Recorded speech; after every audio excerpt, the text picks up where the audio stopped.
வணக்கம். சிறகடிக்க ஆசை சீரியலில் இனி என்ன நடக்க போகுது அப்படின்னு தான் பார்க்க போகிறோம்.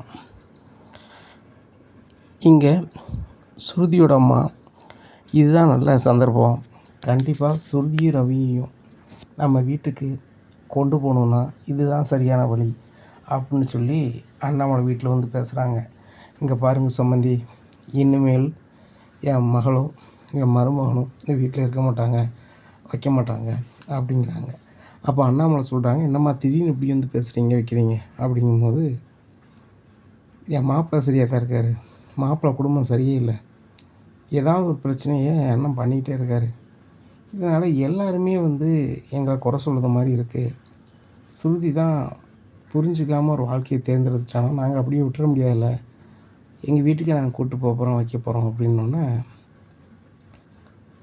ரவி சொல்கிறாரு, ஆண்டி என்ன இப்படி பேசிகிட்ருக்கீங்க அப்படிங்கும்போது ஸ்ருதியும் சொல்கிறாங்க, மம்மி எங்கள் வீட்டுக்கு அதை நீ தலையிடாத வைக்காத அப்படிங்கும்போது, என்னடி சொன்னதே சொல்லிக்கிட்டு இருக்க அப்படின்ட்டு இருக்கும்போது மீனா கத்த ஆரம்பிச்சிடுறாங்க. என்ன நினச்சிட்ருக்கீங்க, வீட்டுக்காரர் எப்படி பேசுகிறீங்க, என்ன நடந்துச்சு எது நடந்துச்சுன்னு உங்களுக்கு தெரியுமா அப்படிங்கிறாங்க.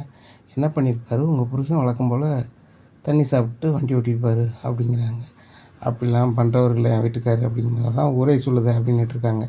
என்னத்தை சொல்லுது, அதில் காரை வந்து பிரேக் பிடிக்கல, அதே மாதிரி யாரையும் மேலேயும் முட்டிடக்கூடாதுன்னு சொல்லிட்டு ஓரமாக திருப்பினார் நேரம் சொன்னாங்களா அப்படிங்கிறாங்க. என்ன புதுசாக கதை சொல்கிறீங்க அப்படிங்கிறாங்க. புதுசாக கதை சொல்ல வேண்டிய அவசியம் இல்லை, என் வீட்டுக்காருக்கும் ஒரு போலீஸ்காருக்கும் பிடிக்காது, அவர் வண்டியே தெரியாமல் இவர் நினைச்சிட்டார், இடிச்சிட்டார், இவர் வேலையை காலி பண்ணணும், இவர் வந்து கார் ஓட்டுறதுக்கு அந்த பேப்பர் இருந்தால் தானே பண்ணுவோம், அந்த பேப்பரை க்ளோஸ் பண்ணணும் வைக்கணும்னு சொல்லிட்டு அவர் அலைதார், இதான் நடக்கு, இது எப்படி நான் காப்பாற்றுன்னு தெரியும் அப்படிங்கும்போது, மீனா நீங்கள் எது கஷ்டப்படுறீங்க, அதுக்கு நாங்கள் பார்த்துக்குறோம், எங்களை தானே இந்த வீட்டில் இருந்தால் எங்கள் அம்மாவுக்கும் எங்கள் அப்பாவுக்கும் பிடிக்கலன்னு சொல்லி கூப்பிட்றாங்க, அப்போ இந்த கதைக்கு நான் தானே உங்களுக்கு உதவியாக இருக்கணும் அப்படிங்கும்போது, சுற்றி உனக்கு என்ன லூஸா அப்படிங்கிறாங்க அவங்க அம்மா. அம்மா இது வரைக்கும் லூஸாக தான் இருந்தேன், இப்போ கரெக்டாக தான் இருக்கேன், வேலையை பார்த்து போயிட்டு வா அப்படிங்கிறாங்க. உனக்காக நான் பேச வந்தேன் பாரு அப்படின்னு சொல்லிட்டு கிளம்பிடுறாங்க. உடனே அண்ணாமலை ஸ்ருதியை கூப்பிட்றாங்க, ஏம்மா இந்த வீட்டில் என்ன நடந்தாலும் சரி தான், ஏது நடந்தாலும் சரி தான், நீ இந்த வீட்டை விட்டு போக மாட்டேன், இந்த அண்ணாமலை மானத்தை காப்பாற்றுவேன், இந்த குடும்ப மானத்தை காப்பாற்றுவேன் நம்பிக்கை எனக்கு இருக்குமா, மீனா மாதிரியே நீனும் இந்த குடும்பத்துக்கு ரொம்ப விசுவாசமாக இருப்போம்மா அப்படிங்கும்போது, அங்கிள் அது உண்மை தான் இருக்கட்டும், எப்படியாவது இந்த முத்தையும் மீனாயும் இந்த பிரச்சனையிலேருந்து மீட்க வேண்டியது என் பொறுப்பும் ரவி பொறுப்பும் தான், ரவி நம்ம இதுக்குள்ளே வேலைகள் நம்ம செய்யலாம், எல்லா அவசியத்தையும் முத்து மீனாக தான் கண்டுபிடிப்பாங்க, இந்த வீட்டுக்கு யார் பணத்தை ஏமாற்றிட்டு போனாலும் சரி தான், என்ன பொய் சொன்னாலும் சரி தான், எல்லாத்தையுமே கண்டுபிடிக்கிறது முத்து மீனாவாக தான் இருக்காங்க, இந்த விஷயத்தில் முத்து மீனாவும் ரொம்ப மனசளவில் கஷ்டப்பட்டுருக்காங்க, நம்மளே இதை பண்ணலாம் அப்படிங்கும்போது ரவி சொல்கிறாரு, கண்டிப்பாக பண்ணலாம் சுதி அப்படிங்கும்போது விஜயா சொல்கிறாங்க, டேய் உங்களுக்கு வேறு வேலை இல்லையா, உங்கள் வேலையை பாருங்கள், உங்கள் மாமியார் உங்களுக்கு மிகப்பெரிய ஆஃபர் தராங்களா, அவங்க சொத்து பத்து எல்லாமே உங்களுக்கு தந்து நீங்கள் பெரிய அளவில் ரெஸ்டாரண்ட் வைக்கலாம், என்னன்னாலும் பண்ணலாம், முத்துக்காக வீணாக போகாதங்கடா அப்படிங்கும்போது, விஜயா பணத்துக்காக அவன் மௌனை வந்து இங்கேருந்து அவங்க வீட்டுக்கு அனுப்பிடுவியா அப்படிங்கும்போது, ஏங்க அவன் என்ன வெளிநாட்டிலேயே இருக்க போகிறான், இங்கே இருக்க மெட்ராஸில் தானே இருக்க போகிறான், எப்போனாலும் பார்த்துக்கலாம் அப்படிங்கும்போது, விஜயா நம்ம வீட்டில் இருக்கிறதும் அவங்க வீட்டில் இருக்கிறதும் ஒன்றா அப்படிங்கும்போது, ஏங்க நீங்கள் என்னங்க நினச்சிட்ருக்கீங்க அப்படிங்கும்போது மனோஜ் சொல்கிறாரு, எப்பா உலகம் சுருங்கிட்டு எங்கேனாலும் எப்போனாலும் போகலாம், ரவியை பார்க்கணுமா வீடியோ கால் பண்ணால் பார்த்துட்டு போகிறீங்க, இல்லையா நேரில் போய் பார்க்க போகிறீங்க, இதில் என்னப்பா பெருசாக பேசிகிட்ருக்கீங்க, ரவி மாதிரி எனக்கெல்லாம் ஒரு வாய்ப்பு வந்துச்சுன்னு வச்சுக்கோங்களேன், சிட்டாக பறந்துடுவேன் அப்படிங்கிறாங்க. உடனே முத்து சொல்கிறார், வாயை மூடுறா, ஒன்றை மாதிரில ரவி அப்படிங்கும்போது, முத்து ஒன்றால் தான் இந்த வீட்டுக்கே அசிங்கம் அப்படி இப்படின்னு மனோஜ் சொல்கிறாரு. உடனே ரவி அதை பாயிண்ட்டை பிடிச்சிக்கிறாரு, ஒன்றால் இந்த வீட்டுக்கு ரொம்ப பெருமை தான் மனோஜ், எப்படி நம்ம வீட்டை அசிங்கப்படுத்திட்டு சபையில் விட்டுட்டு ஓடினேன், அன்றைக்கி ஊர் உலகத்துக்கு மத்தியில் இந்த குடும்பம் தலங்கழிச்சு நின்றுச்சு, அதை பற்றி நீ நினைக்கல, அப்பாவோட ஒட்டுமொத்த உழைப்பை எடுத்துக்கொண்டு இன்னொரு ஆள்கிட்ட கொடுத்து ஏமாந்துட்டோம்னு சொன்னேன், அப்பா அசிங்கம் தெரியல, ஆனால் இப்போ உனக்கு தெரியுதுண்ணே அப்படிங்கும்போது, டே அது இது ஒன்றாடா, அது நம்ம அப்பா பண்ணண்டா அப்படிங்கும்போது, டே இந்த காரம் வாங்காரு கிடையாது, அண்ணி உழைச்ச காசில் முத்து வாங்கின காரு, அந்த காரை வந்து அவங்க வேஸ்ட் பண்ணுறாங்க, என்ன பண்ணுறாங்க, அது அவங்க சரியும் அப்படிங்கும்போது, டே முத்து சார்ந்தாடம் எல்லாம் இருக்குது அப்படிங்கும்போது, அப்போ அப்பா பணத்தை தூக்கிட்டு போனால் அது ஒன்றை சார்ந்து மட்டுமா இருக்குது, அந்த பங்கு அந்த பணத்தில் தான் எனக்கும் பங்கு உண்டு முத்துக்கும் பங்கு உண்டு அப்பா சொன்னாங்களே அப்படிங்கும்போது அண்ணாமலை சொல்கிறாங்க, ஏன்டா தேவையில்லாமல் பேசிகிட்டு இருக்கீங்க, இப்போ இந்த பிரச்சனையிலேருந்து எப்படி வெளியே வரணும் அப்படின்னு பாருங்கள். அப்படிங்கும்போது சுருதி சொல்கிறாங்க, அங்கிள் நாங்கள் பார்த்துக்குறோம், நீங்கள் கவலைப்படாதங்க. அப்படிங்கும்போது முத்து மீனாட்டம் போகிறாங்க. முத்து தப்பாக நினச்சிக்காதீங்க. அதுபோக இந்த எல்லோரும் எப்படி இருக்கீங்க, வீட்டில் நல்லா இருக்கும். நீங்கள் வந்து ரொம்ப நேசிப்பீங்க, நேசிச்சுட்டு இருக்கீங்க, அதெல்லாம் எங்களுக்கு தெரியும். கண்டிப்பாக நீங்கள் பண்ணுற தொழிலை தொடர்ந்து நீங்கள் பண்ணுவீங்க. அதுக்கு எங்களால் முடிஞ்ச உதவியை நாங்கள் கண்டிப்பாக செய்வோம். அது கவலைப்படாதீங்க இருங்க அப்படின்னு சொல்லிட்டு ரவியும் சுருதியும் விட்டுவிட்டு வெளில போகிறாங்க. அப்போ விஜயா சொல்கிறாங்க, ஏங்க இந்த ரவிக்கும் சுருதிக்கும் வேறு வேலையே கிடையாதுங்க, இந்த முத்து தான் வீணாக போனோம்னா இவங்களாம் அவங்க வீணாக போயிடுவாங்க போலையே அப்படின்ட்டு இருக்காங்க. மனோஜ் சொல்கிறாரு, வேணா பாருங்கம்மா, நீங்கள் சொல்லுதான் நடக்கும். ரவி கடைசி வரைக்கும் ரெஸ்டாரண்ட் வைக்க முடியாது, கடைசி வரைக்கும் இப்படி தான் அலைவான், நீதி நேர்மை லொட்டு லொசுக்குமா. அந்த சுருதி என்ன நடக்குன்னே தெரியாமல் அவள் பாட்டில் விளையாட்டு பிள்ளையாக இருக்குது. இவங்க அதை 2 பேரும் பயன்படுத்திடுறாங்க. அப்படிங்கும்போது முத்து சொல்கிறார், நானே பயங்கர காண்டில் இருக்கேன் மனோஜ், அமைதியாக இல்லை மூஞ்சி கிஞ்சிலாம் கிஞ்சி போகும் பார்த்துக்கா. நான் சத்தனாமல் சும்மா போயிட்டு இருந்தேன், என் காரில் உள்ள பிரேக்கு நிற்கல வைக்கலன்னு சொல்லிட்டு நானே அது எப்படி நடந்துச்சு அது நடந்துச்சுன்னு ரொம்ப கவலையாக இருக்குது அப்படின்ட்டு இருக்கும்போது டபார்னு அப்போ தான் நினைவு வருது. ரவிக்கும் சுருதிக்கும் கால் பண்ணுறாங்க. கால் பண்ணி எங்கே இருக்கீங்க அப்படிங்கிறாங்க. நீங்கள் எங்கே வண்டியை இடிச்சிலோ அங்கே பார்த்து போகிறோம் அப்படிங்கிறாங்க. திரும்பி வாங்க, வீட்டு முன்னாடி வாங்க அப்படிங்கிறாங்க. மறுபடியும் முத்து வீட்டு முன்னாடி வந்துடுறாங்க. முத்து கார் நின்ற இடத்துல அந்த வண்டியில் உள்ள ஆயிலெலாம் லீக் ஆகி அப்படி இப்படி கிடக்கு. அதை பார்த்துட்டு முத்து சொல்கிறாரு, கண்டிப்பாக அந்த பிரேக் ஒயரை யாரோ கட் பண்ணியிருக்க தான் செய்யணும், அதுக்கு தான் நிறைய வாய்ப்பு இருக்குது. அப்படிங்கும்போது இங்கே யாரா பண்ண போகிறா அப்படிங்கும்போது கண்டிப்பாக அதுக்கு வாய்ப்பு இருக்குது அப்படின்னு சொல்லிட்டு ஏற்ற வீட்டுக்கு போகிறாங்க. ஏற்று வீட்டில் போனோன்னா அந்த கேமரா பதிவை பார்க்கணுங்காங்க. அப்போ அதில் கேமரா பதிவு ஆவலை வைக்கலங்கார். ஏன்னு கேட்டால் முத்தை வந்து அவருக்கு பிடிக்காது, இப்படியா இருக்குது. அப்புறம் ரவி போய் கேட்காரு, கொஞ்சம் பார்த்து செய்யுங்க அப்படின்னா. அப்படியா முத்து என்கிட்ட ஒரு மாதிரி வந்து இப்படி பண்ணிட்டார் அப்படிங்கிறாங்க. இங்கே கரெக்டாக இல்லைன்னா ஏதாவது கேட்டுப்பான். முத்து வந்து கோவக்காரன் இருந்தாலும் அது சரியாக இருந்தால் தான் எதுவும் பேசுவான், அவனை எதுவும் நினைக்காதீங்க. சரி ரவி, நான் உனக்காக தரேன் அப்படின்னு சொல்லிட்டு அந்த பதிவை கொடுக்காங்க. அந்த பதிவில் தெளிவாக தெரியல, 2 பேர் வந்து யாருன்னே தெரியல. 2 பேர் வந்து அந்த காரில் அதை கட் பண்ணுறது வைக்கிறது எல்லாமே அதில் தெரியுது. இப்போ எவனோ பண்ணியிருக்கான், அது யாருன்னு தெரியலையே அப்படின்னு சொல்லி முத்து ரொம்ப கடுப்பாகிறாரு. உடனே சுருதி சொல்கிறாங்க, இது மட்டும் போதும் ரவி அப்படிங்கும்போது, அது எப்படி போதும், தெளிவாகவே இல்லை, இதை யாருன்னு நம்ம சொல்ல முடியும், வேறு ஏதாவது சிக்குமான்னு பார்ப்போம் அப்படிங்கும்போது முத்து நாங்கள் பார்த்துக்குறோம் அப்படின்னு சொல்லிட்டு நேராக அந்த சம்மந்தப்பட்ட இடத்துக்கு போகிறாங்க. பெய் அப்படி நின்று திருதுன்னு முடிச்சிட்ருக்காங்க. அதில் நின்று பார்த்தப்பறால, என்னங்க இதில் 2 பேரும் நின்று திருதுன்னு முடிச்சிட்ருக்கீங்க, பார்க்க புருஷ பொண்டாட்டி மாதிரி இருக்குது, என்ன இங்கே வந்துருக்கியா அப்படிங்கிறாங்க. இல்லைங்கய்யா, காலையில் ஒரு வண்டி இங்கே வந்து இடிச்சிருச்சா வச்சிருச்சா அப்படிங்கும்போது, ஆமாம் தம்பி 2 முறை இடிச்சிருச்சு. 2 முறையா, 1 முறை தானே அப்படி, 2 முறை தம்பி, ஒரு வாட்டி இடிச்சிச்சா அந்த பையனை அந்த பையனை காக்கி சட்டைக்காரங்க ஜீப்பில் கூட்டி போயிட்டாங்களா. அப்புறம் அந்த வண்டி எடுக்கிறது காக்கி சட்டைக்காரங்க வந்தாங்க, எடுத்துகிட்டு கொஞ்சம் தூரம் கூட போகல, அவரும் முட்டி அவர் கையில் ஏதோ ஒன்று பட்டுட்டு அவர் கையை தூக்கவே முடியலன்னு வச்சுக்கோங்க. பக்கத்தில் இருக்க ஆஸ்பத்திரி கொண்டு போனாங்க, அங்கே கட்டி போட்டு விட்டுருந்தாங்க. அதுக்கப்புறம் ஒரு மெக்கானிக்கலை கூப்பிட்டு வந்தால் கொண்டு போன மாதிரி எனக்கு நினைவு. அப்படிங்கும்போது, ஐயா இது நடந்தது உங்களுக்கு தான் தெரியுமா, நீங்கள் இதை வந்து ஸ்டேஷன் சொல்லுவீங்களா, தம்பி தப்பாக நினச்சிக்காதங்க, நான் ஸ்டேஷன் பார்க்க வர மாட்டேன், நான் கிளம்புறேன் அப்படின்னு சொல்லிட்டு அவர் கிளம்பிடுறாரு. என்ன சுற்றி தெரிஞ்ச ஒரு ஆளும் வரமாட்டேங்கிறாரு. அப்படிங்கும்போது, ரவி இந்த ஏரியாவில் கேமரா இருக்கும்ல பார்ப்போம் அப்படின்னு சொல்லிட்டு அதுக்கு நேராக கேமரா பற்றிலாம் கேட்காங்க. நீங்கள் கேட்டால் தர முடியாது, காக்கி சட்டைக்காரங்க சொன்னால் தான் தர முடியும், வைக்க முடியும்னு சொல்லுவாங்க. அப்போ சுருதி சொல்கிறாங்க, அவங்க தான் இல்லாத இருக்குங்காங்க. அப்படி இருக்கும்போது அந்த பதிவு உங்களுக்கு ரொம்ப அவசியமாக இருக்குது அப்படிங்கும்போது, இல்லை அதெல்லாம் தர முடியாது, வைக்க முடியாது, காக்கி சட்டைக்காரங்க வந்தால் தான் கொடுப்போம், வைப்போம் அப்படின்னு சொல்லுதாங்க. அப்போது ரவி கொஞ்சம் நாசுக்காக பேசினோடனே, சரி தம்பி அந்த ரெஸ்டாரண்ட்டில் வேலை பார்க்குன்னு சொல்லுதிய, தன்மையாக பேசுதிய, சரி தாரேன் அப்படின்னு சொல்லி கொடுத்துட்றாங்க. அதை பார்க்கையில் முத்துக்கார் அப்படி இப்படி போனது, எதிர்த்தாவளை பள்ளிக்கூடத்துக்குள்ளேயே வந்த வண்டி எல்லாம் அதில் இருக்குது. அவங்க அந்த அருண் கூட சேர்ந்தாங்கலாம் அதில் டூட்டி பார்த்துட்டு இருந்ததுலாம் அதில் வருது. அப்போ டபார் வேறு வழி இல்லாமல் முத்து இந்த சைடு திருப்பினதும் அது தெரியுது, இதில் தெளிவாக தெரியுது. அந்த வீடியோ வாங்கிக்கிறாங்க. ரவி இது மட்டுமே போதும் அப்படிங்கிறாங்க. சரி ரைட்டு அப்படின்னு சொல்லிட்டு நேராக ஸ்டேஷனுக்கு போகிறாங்க. அங்கே அருண் மட்டும்தான் இருக்கார், மற்ற யாரும் இல்லை. அப்போது அருண்கிட்ட போய் சுற்றி சொல்கிறாங்க, இங்கே பாருங்கள் உங்கள் வண்டியை வந்து வேணுக்குன்னு அவர் பண்ணல, உங்களுக்கும் அவருக்கும் பிடிக்காத வைக்காதுன்னு வீட்டில் சொன்னார். ஆனால் இந்த விஷயம் அப்படி நடக்கலை அப்படிங்கும்போது, ஆமாம் இதை சொல்ல நீங்கள் யார் அப்படிங்கிறாங்க. ஏங்க அவங்க வீட்டில் இருந்து தான் நாங்கள் வாரோம், இது அவர் தம்பி, அவர் தம்பி பொஞ்சாதி நான் அப்படிங்கும்போது, அந்த அவன் வந்து கார் இன்னும் ஓட்டவே முடியாது, அவன் கார் ஓட்டத்தை வச்சுருக்க பேப்பரே நாங்கள் என்ன நீண்டோம், டாரா கிழிச்ச மாதிரி ஆகிப்போச்சு, இன்னுமா ஓட்ட முடியாது நிரந்தரமா, அதுவும் இன்னும் வீட்டில் தான் இருக்கணும், வேலைலாம் மழையிட்டும் வைக்கட்டும் அப்படிங்கும்போது ரவிக்கு சரியான கோவம் வருது. என்ன சார் பேசிகிட்டு இருக்கீங்க, அவன் எதுக்கு சார் வீட்டில் இருக்கணும், அவன் என்ன தப்பு செஞ்சான் அப்படிங்கும்போது, அவன் தெரியாதா வைக்காதா அப்படிங்கிறாங்க.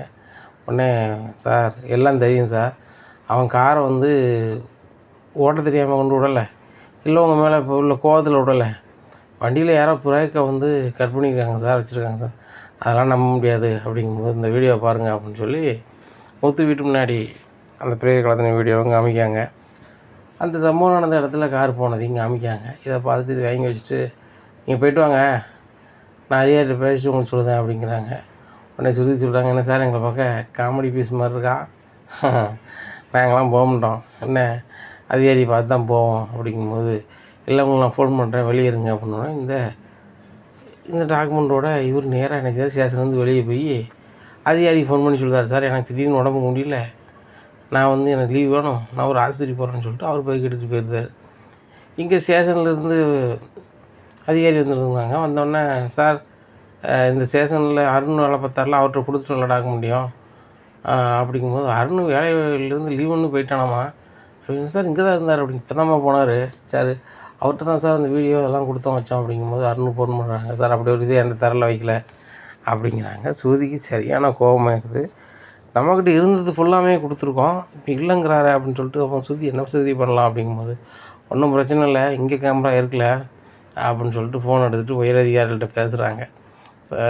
சார் இந்த மாதிரி எங்கள் வீட்டில் ஒரு ஆள் வந்து தப்பே செய்யாமல் இப்படி பண்ணிட்டாங்க போய்ட்டாங்க வச்சுட்டாங்கும் போது, ஐயோ ஃபுல்லாகிட்டா அப்படின்னு சொல்லிட்டு ஸ்டேஷனில் பார்க்க சொல்கிறேன் அப்படின்னா இன்ஸ்பெக்டர்கிட்ட பேசுகிறாரு.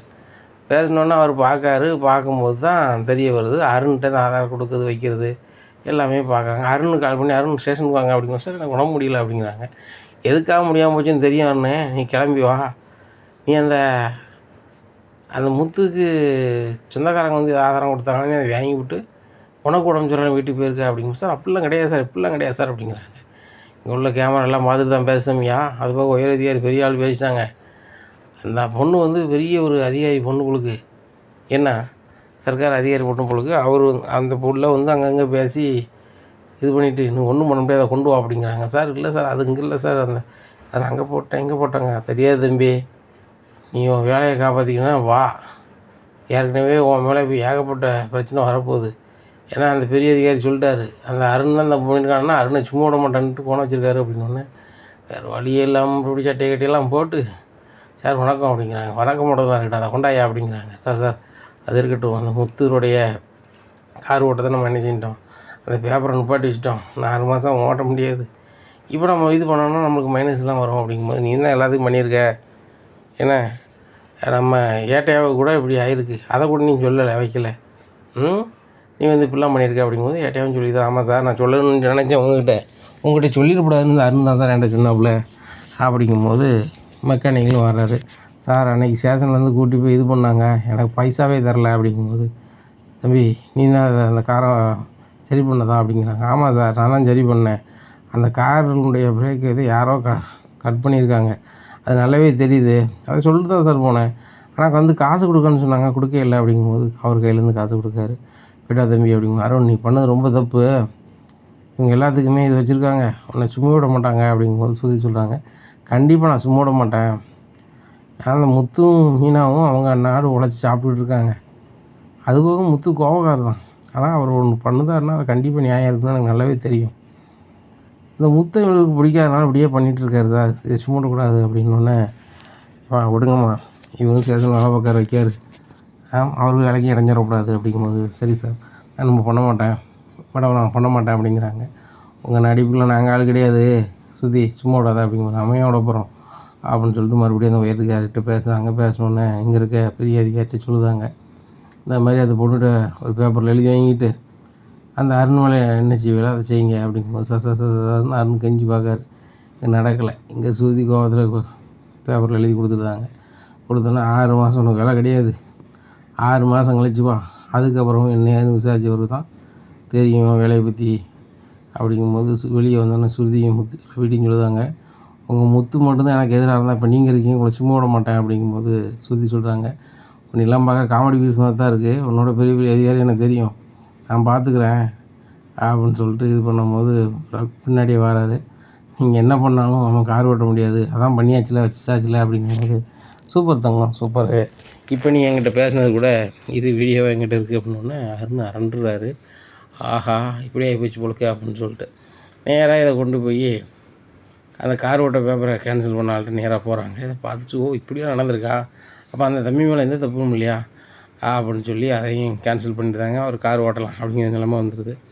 இதை ரவி ஃபோன் பண்ணி சொல்லுறாரு. முத்துக்கு பயங்கர சந்தோஷம்.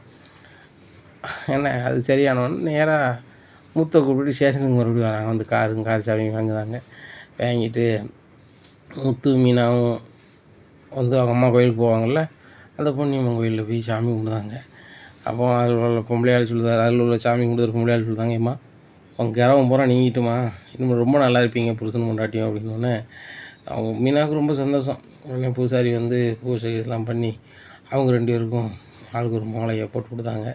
போட்டு விடனே சுருதி சொல்லுதாங்க, முத்து நாங்கள் சொன்ன மாதிரியே உங்களுக்கு என்ன செஞ்சிட்டோம், நீங்கள் கார் ஓட்டுறதுக்கு ஒரு உரிலாம் பண்ணி தந்துட்டோம், ஒன்றும் பிரச்சனை இல்லை. அப்படிங்கும்போது சுருதி, உன் இடத்துல யார் இருந்தாலும் அப்படி பண்ணியிருக்க மாட்டாங்க, உங்கள் அம்மாவும் உங்கள் அப்பாவும் நான் பண்ண தப்புக்கு நீ எங்கள் வீட்டிலே இருக்கக்கூடாதுன்னு சொன்னாங்க. அப்படிங்க முத்து, நீங்கள் தப்பே செய்யலையே, செஞ்சால் சொல்லலாம், செய்யாதுக்கு எப்படி சொல்ல முடியும் முத்து, அதெல்லாம் ஒன்றும் பிரச்சனை இல்லை. எங்கள் அம்மா ரொம்ப ஓவராக பேச தெரிஞ்சுக்குவாங்க, எனக்கே தெரியும். நம்ம வீட்டில் இருந்து எங்கள் அம்மா வீட்டுக்கு என்னை கொண்டு போகிறதுக்கு ரவியை கொண்டு போகிறதுக்கு எனக்கு அது பேசுவாங்கன்னு தெரியும். அந்த மாதிரி அவங்க காமெடி பண்ணிகிட்டு இருப்பாங்க, அதெல்லாம் நம்ம ஒரு பொருட்டாக எடுக்க வேண்டாம் முத்து, வழக்கம் போல் உங்கள் வேலையை நீங்கள் பாருங்கள் என்ன. அப்படிங்கும்போது சுருதி ரவியும் கிளம்பலாம் அப்படின்னு சொல்லிட்டு நேராக ரெஸ்டாரண்ட் போயிடுறாங்க. அப்போ மீத்து சொல்கிறாங்க, உங்கள் அண்ணாச்சிக்கு அப்படி ஆகிட்டாங்க போது, எங்கள் அண்ணனுக்கு எதுவும் ஆகலை மேடம், நாங்கள் இப்படி கூட்டி வந்துட்டோம். அப்படிங்கும்போது சுருதியும் ரவியும் பாராட்டி, உங்களுக்கு நான் கிஃப்ட் தர போகிறேன் அப்படிங்கிறாங்க. எங்கள் வீட்டில் உள்ளவங்கள தானே கொண்டு வந்திருக்கோம் அப்படிங்கும்போது, இல்லை இந்த மாதிரி ஒரு இக்கட்டான சூழ்நிலையில் ஒரு முடிவெடுக்கக்கூடிய சூழ்நிலை உங்களுக்கு வருதில்ல, சுருதி உங்களை நான் பாராட்டுறேன் அப்படின்னு சொல்லி தான் கையில் உள்ள மரத்தை கொடுக்காங்க. உடனே இல்லை வேண்டாம் வைக்க வேண்டாம் அப்படிங்க, இல்லை நான் தரதான் செய்யணும் அப்படிங்கிறாங்க. முத்துக்கு பயங்கர சந்தோஷம், ஒரு வகையில் ரொம்ப அழுக. மீனாட்ட அழுகிறாங்க. மீனா, நீ என்ன பல வாட்டி காப்பாற்றிருக்க, அப்படி காப்பாற்றிருக்கேன்னா நீ என் பொண்டாட்டி அப்படி அப்படின்னு சொல்லிட்டு எனக்கு தோணுது. ஆனால் சுருதியும் ரவியும் என்ன இப்படி பண்ணியிருக்காங்களே, காப்பாற்றிருக்காங்களே அப்படிங்கும்போது, இல்லைங்க அது நம்ம வீட்டு பிள்ளை தான், வாயார என்னையை மீனாக்கான்னு கூப்பிடும், உண்மையிலே என் கூட பிறந்த தங்கச்சி மட்டும் தான் இருக்குது வச்சுருக்கு அப்படின்னு சொல்லிட்டு இது பண்ணுறாங்க. இப்படியா இருக்குது. இந்த சூழ்நிலையில் மறுபடியும் ஸ்டேஷன்லேருந்து சுருதிக்கு ஃபோன் வருது. போனதுனேம்மா கொஞ்சம் ஸ்டேஷனில் ஒரு பேப்பர் எழுதி கொடுங்கம்மா அப்படிங்கிறாங்க. மறுபடியும் எழுதி கொடுத்தோடனே வெளியே பயங்கரமாக தெரிஞ்சிருச்சு, இனிமேல் அருணா நம்மளுக்கு வாசிக்கும் அப்படின்னு சொல்லிட்டு அருணை தூக்கி உள்ளே வச்சுருந்தாங்க. உடனே முத்தையும் வர சொல்லுதாங்க சுருதி. முத்து, உங்களை தான் எப்போ பார்த்தாலும் உள்ளே வச்சிருவோம்னு சொல்லி ஒரு ஆள் பேசினார், இப்போ வேலையும் போயிட்டது, இப்போ உள்ளே போகிறாரு, அதை பாருங்கள் அப்படிங்கிறாங்க. உடனே முத்து சொல்கிறாரு, அவன் வேலையை வச்சு ஆடிக்கிட்டு இருந்தேன், இப்போ வேலையும் போச்சு, இப்போ உள்ளேயும் போகிற, நல்லா சந்தோஷமாக போய்ட்டு வா அப்படிங்கிறாங்க. டேய் முத்து, நான் வெளில வந்தோன்னு விட மாட்டேன்டா அப்படிங்கிறாங்க. இங்கே பாடுறா அருணே, இதுக்கு மட்டும் நீ சாரு மோருன்னேன், இப்போ நீ சாருன்னு கூட வேண்டிய அவசியம் இல்லை, ஏன்னா உனக்கு வேலை இல்லையே, இன்னும் என்ன மாதிரி தான், எனக்காவது கார் ஓட்ட தெரியும், உனக்கு என்ன தெரியும், அந்த பைக்காவது ஒழுங்காக ஓட்டுவியா, சரி அந்த பைக்கு உன்ட்ட இல்லைல்ல, அந்த பைக்கு இப்போ உள்ள தானே கிடக்கு, அந்த பைக்கு தானே என் காரு நொறுக்கிச்சு, அதே மாதிரி உன் வாழ்க்கையும் நொறுக்கி போச்சா, சுருதி ஜம்முன்னு பண்ணிட்டியே அப்படிங்கிறாங்க. ரொம்ப கடுப்பில் உள்ளே போகிறாங்க. அப்போது இப்படி நடந்து சீதாவுக்கும் தெரிய வருது, மாமாவுக்கு யாரோ ஒரு ஆள் இடைஞ்சி கொடுத்துக்கிட்டு இருக்காரு, அவரும் ஒரு ககைச்சிட்டக்காரர் தான் அப்படின்னு சொல்லிட்டு அருணுக்கு இது சம்மந்தமாக ஃபோன் அடிச்சு சொல்லுவோமே அப்படின்னு சொல்லி அருணுக்கு கால் பண்ணுதாங்க. எங்கள் மாமாவுக்கு ஆள் இடைஞ்ச பண்ணிகிட்டே இருக்கார், உங்கள் கூட வேலை பார்க்க ஆள் அப்படின்னு சொல்லி ஃபோன் பண்ணணும்னு நினைக்காங்க. ஃபோனே போகலை. அவங்க அம்மா எடுத்து தான் பேசுது ஃபோனில், இந்த மாதிரி என் பையனை இப்படி பண்ணிட்டாங்க போயிட்டாங்க அப்படிங்கும்போது அப்போ தான் சீதாவுக்கு தெரிய வருது, நம்ம மாமாட்ட பண்ணது எல்லாமே அருண் தானா அப்படின்னு சொல்லிட்டு. அப்போது அருண் ஃபோட்டோ வச்சுட்டு கேட்காங்க, ஏக்கா இவர் தான் மாமாட்ட பிரச்சனை பண்ணாரா அப்படிங்கிறாங்க. ஆமாடி, இவருக்கும் என் வீட்டுக்காருக்கும் 7ஆம் பொருத்தம் 8ஆம் பொருத்தம் தான், உங்கள் மாமா கரெக்டாக போனாலும் விடமாட்டார், தான் வேலை பார்க்கங்கிறத ரொம்ப திமிரில் இப்படி பண்ணிகிட்ருக்காரு அப்படிங்கும்போது சீத்தா அழ ஆரம்பிக்காங்க. ஏன் சீத்தா நீ அழுற அப்படிங்கிற. ஒன்றும் இல்லைக்கா அப்படிங்கிறாங்க. சரி சரி விடு, அதான் எல்லாம் சரியாகிடுச்சுல அப்படிங்கிறாங்க. இந்த சீத்தாவுக்கு வேலைக்கு போகவும் விருப்பம் இல்லை. இந்த அருணே இப்படி எங்கள் மாமாவுக்கு இப்படிலாம் பண்ணியிருக்காரு, எங்கள் மாமாக்கிட்டையும் எங்கள் அக்காட்டையும் சொல்லி நம்மளுக்கு கல்யாணம் முடிச்சு வைங்கன்னு சொல்லலான்னு நான் நினச்சேனே அப்படின்னு சொல்லி ரொம்ப ஃபீல் பண்ணுறாங்க. இங்கே சீத்தா வந்து சாப்பிடாம வைக்காமல் இருக்கும்போது அவங்க அம்மா ஃபோன் பண்ணி, என்னன்னே தெரியலடி சீத்தா அழுதுகிட்டே இருக்கா, சாப்பிடவும் மாட்டாங்க வைக்கவும் மாட்டாங்க, நானும் சொல்லிட்டேன், மாமா வந்துட்டார், ஒன்றும் பிரச்சனை இல்லை, உங்கள் மாமா மேலே எந்த தப்பும் இல்லை, அந்த வேலை பார்க்கக்கூடிய ஒரு காய்ச்சிட்டக்காரருக்கு உங்கள் மாமாவை பிடிக்காமல் இருந்திருக்கு, அவர் கஷ்டப்பட்டு ஆளாக போகிறேன் சங்கடப்படுத்துவார் உங்களுக்கு, அப்படி உள்ள ஆளாக இருக்கார், ஒரு அதை நினச்சி நீ ஃபீல் பண்ணாதுன்னு சொல்லிட்டேன் அப்படின்னோன்னா அதுக்கப்புறமா அவள் முழு அழுகுதா. என்ன நடக்குதுன்னு எனக்கு ஒன்றும் புரியலை அப்படிங்கும்போது நான் வரமா அப்படின்னு சொல்லிட்டு கூப்பிட்டு வராங்க. சீதாட்ட கேட்காங்க, சீதா ஒன்றும் பிரச்சனை இல்லை, நீ ஒரு இடத்துலேருந்து என்ன பண்ணுவியோ அதை சுருதி பிள்ளை எல்லாமே சூப்பராக பண்ணிவிட்டு வண்டி வந்துருச்சு, என் வீட்டுக்கார் வேலைக்கும் ஒன்றும் பிரச்சனை கிடையாது, நீ எதுக்கு அதை நினச்சி ஃபீல் பண்ணுத அப்படிங்கும்போது, இல்லைக்கா எல்லாமே என்னாலேயும் இந்த கணக்கா ஆயிருக்கு அப்படிங்கும்போது, என்னால் ஆயிருக்கு ஒன்றால் ஆயிருக்கா அப்படிங்கிறாங்க. ஆமாக்கா அப்படிங்கிறாங்க. உடனே முத்துக்கு ஒன்றும் புரியல, நீ நம்ம பண்ண அந்த அருண் பண்ணது நீ நம்ம பண்ணுவேன் அப்படிங்கும்போது, அவரை தானே அம்மா நான் லவ் பண்ணி தொலைச்சிட்டேன் அப்படின்னு சொல்லி அழுத உடனே மீனாவுக்கு ஒன்றும் உடனே என்னடி சொல்கிற, அந்த அருணையை லவ் பண்ணேன் அப்படிங்கும்போது, ஆமாக்கா அந்த அருணை தான் லவ் பண்ணேன் அப்படிங்கும்போது முத்துக்கு ஒன்றும் உடனே என்ன சீத்தா சொல்கிற அப்படிங்க. ஆமாம்மா எனக்கு உங்ககிட்ட எதிராக இருக்குன்னு எனக்கு தெரியாது, அவங்க அம்மா வந்து ஆஸ்பத்திரிக்கு வந்தாங்க, பார்க்க ஆள் கிடையாது, நான் உதவி பண்ணேன், அவங்க அம்மாவுக்கும் அவருக்கும் பிடிச்சி போச்சு உங்களுக்கு, அவர் என்னை விரும்புதுன்னாரு, நானும் ரொம்ப யோசிச்சு தான் சொல்லுது அப்படின்னு சொன்னேன், எங்கள் மாமாவுக்கும் எங்கள் அக்காவுக்கும் பிடிச்சா நாங்கள் கல்யாணம் முடிப்போம், இல்லை கல்யாணம் வேணாம் அப்படின்னு நான் சொன்னேன். கடைசியில் பார்த்தா அவர் தான் இப்படி பண்ணாலும் எனக்கு தெரியவே தெரியாது, ஆனால் வந்து சத்யாவுக்கு ஒரு வாட்டி உதவி பண்ணார், அக்காவுக்கு அந்த டெக்கரேஷன் ஆர்டருக்கு டெபாசிட் அமௌண்ட் கொடுக்க 1,00,000 அவர் தான் கொடுத்தாரு அப்படிங்கும்போது இவங்களுக்கு ஒன்றும் ஓடலை. அப்போ அந்த டெபாசிட் அமௌண்ட் தந்தால் அவன் ஃப்ரெண்டுன்னு அவர் தானா அப்படின்னு சொல்லி இவங்களுக்கு என்ன செய்யணும்னு தெரியல. சீதாவுக்கு ஒன்றும் ஓடலை. முத்துக்கு அதுக்கு பதிலே சொல்ல முடியலை. ஏன்னா அருண் மேலே ரொம்ப கோபமாக இருக்கார் ஒரு புறம், இன்னொரு புறம் மீனாவுக்கு உதவி பண்ண பணம் கொடுக்க உதவினவரும் அவர் தான். என்னத்தை சொல்ல அப்படின்னு சொல்லிட்டு மீனா நம்ம கிளம்பலாம் அப்படின்னு சொல்லிட்டு 2 பேரும் கிளம்பிடுறாங்க. வீட்டில் போய் மீனாவுக்கு யோசனை பூரா இங்கே சீத்தாவை சுற்றியே இருக்குது. சீத்தா ரொம்ப நாளாக கல்யாணம் வேண்டாம் வேண்டான்னு சொல்லிக்கிட்டு இருந்தா, ஒரு ஆளை விரும்புதோம்னா அவரும் ஒரு சர்க்காரில் வேலை பார்க்காரு வைக்காருண்ணா, ஆனால் இந்த அருண் தான் நம்மளுக்கு தெரியாமல் போச்சே, இப்படி ஆகி போச்சே, நம்மளே நம்ம தங்கச்சி வாழ்க்கையை வம்பாக்கிட்டோமா, இல்லை தப்பான வாழ்க்கையை அவள் தேர்ந்தெடுத்து விட்டாளா, அப்படி இப்படின்னு இந்த மீனா ரொம்ப குழப்பத்தில் இருக்காங்க. இங்கே முத்தும் கட்டில் உட்காந்து திருதுன்னு முடிச்சிட்ருக்காங்க, இந்த அருணை போய் விரும்பிட்டாளா வச்சுட்டாங்கன்னு சொல்லிட்டு. இங்கே விஜயா வந்து மீனாவை ரொம்ப நேரமாக கூப்பிடுதாங்க, மீனா காப்பி போட்டுட்டி அப்படிட்டி இப்படிட்டிங்காங்க. இங்கே மீனா வணக்கம் எல்லோரும் எப்படி இருக்கீங்க, வீட்டில் எல்லாம் இருக்காங்க. ஏன்னா அவங்க சிந்தனை வந்து எங்கெல்லாம் இருக்குது. அப்போ விஜயா ரொம்பவே சத்தம் போட்டு பக்கத்தில் போய் நீ காய் போட நான் காய் போட தெரியாது அப்படின்னு சொல்லி காய் போட்டுருக்காங்க. அத்தை நீங்கள் ஏன் காய் போட்டுட்ருக்கீங்க அப்படிங்கிறாங்க. நான் கற்றுன்னு கத்திக்கிட்டு இருக்கேன், நீ என்ன கேட்க மாட்டேங்க, அப்புறம் காப்பி நீ போட்டு தரணுன்ட்டு இருக்கேன், எனக்கு போட தெரியாதா அப்படின்னு சொல்லி காப்பி போட்டு கொண்டு குடிக்காங்க. அப்போ மீனா ஒரு காப்பி தாம்மா அப்படிங்கிறாங்க. சரிம்மான்னு சொல்லி போட்டு கொடுக்காங்க. இந்த மீனாவுக்கு ரொம்ப தும்முறுதாங்க, நான் காப்பி போட்டுதாங்க காப்பியை போட்டு தரல அப்படிங்கும்போது, விஜயா உனக்கு நல்லாவே காப்பி போட தெரியும், நான் காப்பி போட்டு குடிச்சிக்கிட்டு இருக்கேன், அது மாதிரி குடிக்க வேண்டியண்ணே, உனக்கு என்ன புரிய அப்படிங்கிறாங்க. இல்லைங்க அவள் எனக்கு சமைச்சு தரக்கூடாதுன்னு நினைக்கா அப்படிங்கும்போது, விஜயா அப்படி அவள் சமைச்சு தரக்கூடாதுன்னு நினச்சான்னா உன்னை வந்து பட்னியாக போட்டிருப்பான். என்ன 3 நேரம் பக்கனையாக தின்னுபிட்டு அந்த பிள்ளையை குறை சொல்லிக்கிட்டு இருக்கா, அதெல்லாம் செஞ்சுக்கிட்டு இருக்காத, அந்த பிள்ளை நல்லா தான் சமைச்சு தருது அப்படின்னு திரும்பி பார்க்காரு. முத்தும் ஒரு மாதிரி இருக்கார். அப்போ பக்கத்தில் போய் அண்ணாமலை உட்காருதாங்க. அண்ணாமலை வந்து முத்து மேலே தோலை போட்டு, முத்து அப்படிங்கிறாங்க. அப்பா அப்படிங்கிறாங்க. ஏன்டா ஒரு மாதிரி இருக்க, ஒன்றும் பிரச்சனை இல்லை, உனக்கு வந்த பிரச்சனையெல்லாம் சுருதியும் அப்படின்னு சரி பண்ணிட்டாங்களா, அந்த பிள்ளை சொன்ன மாதிரியே பண்ணிட்டு, அப்பா மாதிரி கிடையாதுடா, அந்த பிள்ளை ரொம்ப நல்ல பிள்ளை அப்படிங்குவோம். ஆமாப்பா ஆசைப்பட்டு இந்த கார் ஓட்டி படித்தோம்பா, அப்படி இருக்கையில் அந்த வேலையை நோட்டு போயிடும் வைக்கணும் ரொம்ப சங்கடமாக இருந்தோம்பா, ஆனால் அந்த வேலையும் விட்டு கொடுத்து என்னை இந்த நிலைமைக்கானவனையும் உள்ளே போக வச்சிட்டாப்பா அந்த சுருதி அப்படிங்கும்போது, ஆமாடா அந்த பிள்ளை பயங்கரமான பிள்ளை அப்படிங்கும்போது, ஏங்க அவனே சர்க்காரில் வேலை பார்க்க ஒரு அதிகாரி அப்படி இப்படின்னு சொல்லுதாங்க, இவங்களுக்கு ஏங்க தேவையில்லாத வேலை, அவன் வெளியே வந்த பிறகு கண்டிப்பாக வந்து இவன்கிட்ட பிரச்சனை பண்ண தானே செய்வான், அது போக இவன் என்ன பெரிய இவனா, இந்த வேலை போனால் வேறு வேலை பார்க்க முடியாதா, ஏன் கார் ஓட்டினா தான் பெரிய ஆளா, மனோஜ் தான் வந்து காராங்க ஓட்டு தான் அவன் பெரிய ஆள் இல்லை அப்படி இப்படின்ட்டு இருக்காங்க. முத்து சொல்கிறாரு, அவன் வந்து அவன் உழைப்பில் உருவாகலை, எங்கள் அப்பா பணத்தை வச்சுட்டு தான் இது பண்ணான். இப்போ கூட அந்த சொத்தை நிப்பாட்ட முடியுமான்னு அவனுக்கு தெரியல. ஊர் பூரா கடன். நான் அப்படி கிடையாது அப்படிங்குமா. டேய் நீனும் வீட்டு பத்திரத்தை வச்சு தான்டா கார் வாங்கினேன் அப்படிங்காம்மா. கார் வாங்கினேன் அப்படிங்கிறாங்க. அதை உன் ஃப்ரெண்டுகளுக்கு கொடுக்கணும்னு சொல்லி கொடுத்த யாரை கொடுத்தா வச்சா அப்படின்னு சொல்லி அதை பேசுகிறாங்க. அப்போ அண்ணாமலை தாங்க விஜயா வாய்க்கு வந்தாலும் பேசிகிட்டு இருக்காத, அந்த வீட்டு பத்திரத்தை முத்து எப்பவுமே திருப்பி தந்துட்டான் அப்படிங்கும்போது, ஏங்க வீட்டு பத்திரத்தை திருப்பி தந்துட்டான் அப்படிங்க பத்திரமே என்கிட்ட தரல அப்படிங்கும்போது, விஜயா வாங்கிட்ட தந்தா மனோஜ் இருக்க கடத்துக்கும் மனோஜ் வாங்கிட்ட வந்து அது சுத்த இது சுத்தங்கிறதுக்கும் நீ கண்டிப்பாக கொடுத்துருப்ப. அவன் எங்கனையாவது கடத்த வச்சுட்டு திருப்ப முடியாது. ஒரு ஏற்கனவே ஒரு கடங்காரங்கிட்ட வந்து ரோகிணிக்கு வச்சு கொடுத்துட்டு அந்த வீடு அவன் எடுத்துக்கூடான்னு ஒரு பிரச்சனை போயிட்டு இருந்துச்சே, அந்த மாதிரி ஆயிடக்கூடாது புரியுதா அப்படிங்கிறாங்க. இங்கே ரோகிணியை பார்க்காங்க விஜயா. அங்கிள் ஏதோ பேசி நம்மளை சுற்றி விட்டாங்களே அப்படின்னு சொல்லிட்டு ரூம் பார்த்து போயிடுறாங்க.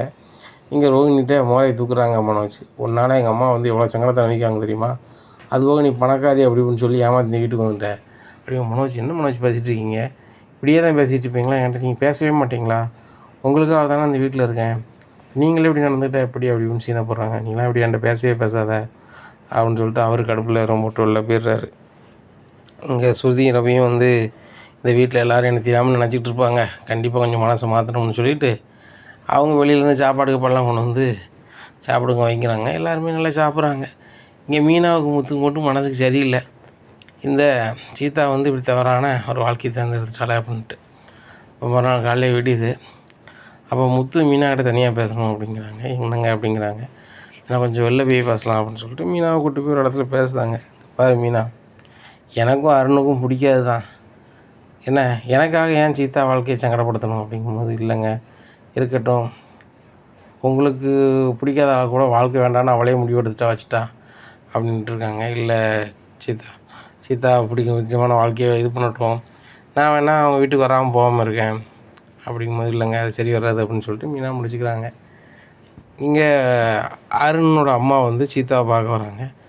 என் பையன் இப்படியான சூழ்நிலை இருக்கா, நீ என்ன ஏதுன்னு கூட பார்க்கலையே வைக்கலையேங்கும்போது எல்லாத்தையுமே சொல்லுதாங்க. அப்போ தான் அருண் அம்மாவுக்கும் தெரியுது சீதாவோட மாமாவுக்கும் அருணுக்கு தான் பிரச்சனை போலுக்குன்னு சொல்லிட்டு.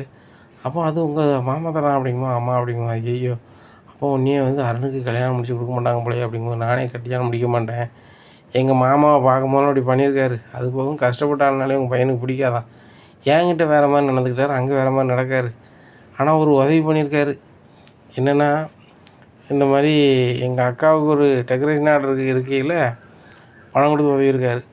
சரி அப்போ நான் வந்து அதை நன்றியாக இருக்கேன், என்றைக்குனாலும் நன்றிப்பட்டிருக்கேன் அப்படிங்கும்போது, இப்படிலாம் பேசாதம்மா, அருண் நீ வந்து உள்ளே வந்து பார்க்கல வைக்கணும்னு வருத்தப்படுதான், வாமா பார்க்க போவோம் அப்படிங்கும்போது, இல்லைங்க தப்பாக நினச்சிக்காதீங்க, எங்கள் அக்காவுக்கும் மாமாவுக்கும் அருணை பிடிக்கலன்னா எனக்கும் பிடிக்காது அப்படின்ட்டு போயிருந்தாங்க. இங்கே அருண்கிட்ட போய் அம்மா சொல்லுதாங்க, இந்த மாதிரி முத்தோட மருமக தானே அந்த பிள்ளை அப்படிங்கும்போது, முத்தோட மருமக தானே இந்த சீதா அப்படின்னு சொல்லி ரொம்ப சங்கடப்படுதாரு.